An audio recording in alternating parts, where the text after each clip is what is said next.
ഞങ്ങൾ ആദ്യം പറഞ്ഞതുപോലെ വർഗീയ ശക്തികളുമായി ചേർന്നുകൊണ്ടാണ്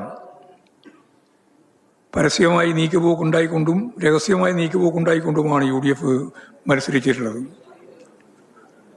LDFിനെ പരാജയപ്പെടുത്താൻ BJP വോട്ടുകൾ UDFിനും തിരിച്ച് UDF വോട്ടുകൾ BJPക്കും ലഭിച്ച നിരവധി സംഭവങ്ങൾ ഇപ്പോഴ് പുറത്ത് വരുന്നുണ്ട്. ഒരു ഉദാഹരണം ഞാൻ പറഞ്ഞാൽ, പറവൂർ നഗരസഭയിൽ മത്സരിച്ച CPIM കൊല്ലം ജില്ലാ സെക്രട്ടേറിയറ്റ് അംഗം സേതുമാധവൻ അവിടെ BJP സ്ഥാനാർത്ഥിയാണ് ജയിച്ചത്. ഞങ്ങൾ ജയിക്കാൻ സാധ്യതയുള്ളൊരു ഒന്നായിരുന്നു. അവിടെ UDFിന് 20 വോട്ട് മാത്രമാണ് കിട്ടിയത്.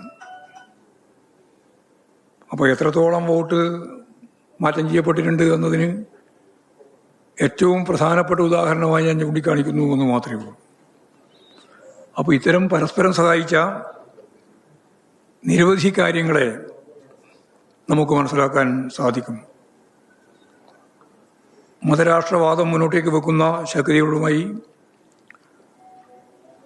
നല്ല യോജിപ്പോടുകൂടിയാണ് UDF മത്സരിച്ചത്.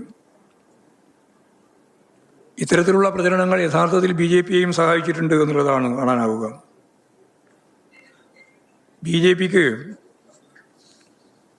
തിരുവനന്തപുരം നഗരസഭ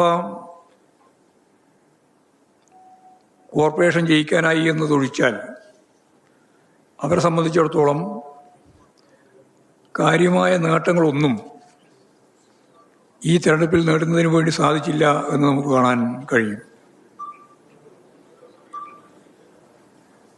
കഴിഞ്ഞ സ്വയംഭരണ തെരഞ്ഞെടുപ്പിൽ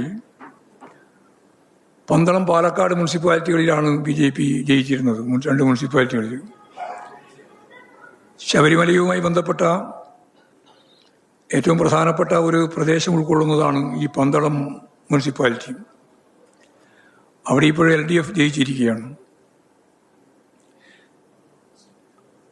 ശബരിമല ഉൾക്കൊള്ളുന്ന വാർഡ് ഇടതുപക്ഷ ജനാധിപത്യ മുന്നണി ജയിച്ചിരിക്കുകയാണ്. പാലക്കാട് മുനിസിപ്പാലിറ്റി BJPയുടെ ഭൂരിപക്ഷം നഷ്ടപ്പെട്ടു. LDFിന് സീറ്റ് വർദ്ധിപ്പിക്കാൻ സാധിക്കുകയും ചെയ്തു. മുനിസിപ്പാലിറ്റി മാത്രമല്ല, ഈ പന്തളത്തിൻ്റെ ഏറ്റവും അടുത്തുള്ള പഞ്ചായത്താണ് കുളനട, അതുപോലെ ചെറുകോൽ, മുത്തോലി എന്നീ പഞ്ചായത്തുകൾ. ഈ 3 പഞ്ചായത്തും BJP പഞ്ചായത്തുകളായിരുന്നു. അത് 3ഉം LDF പിടിച്ചെടുക്കുന്ന നിലയാണ് ഉണ്ടായിട്ടുള്ളത്. പാലക്കാട് അവർക്ക് ഭൂരിപക്ഷമില്ല. ഒറ്റക്കക്ഷി എന്ന രീതിയിൽ അവർക്ക് അവിടെ ഭൂരിപക്ഷം ലഭിക്കാത്ത സ്ഥിതിയാണ് ഉണ്ടായിട്ടുള്ളത്.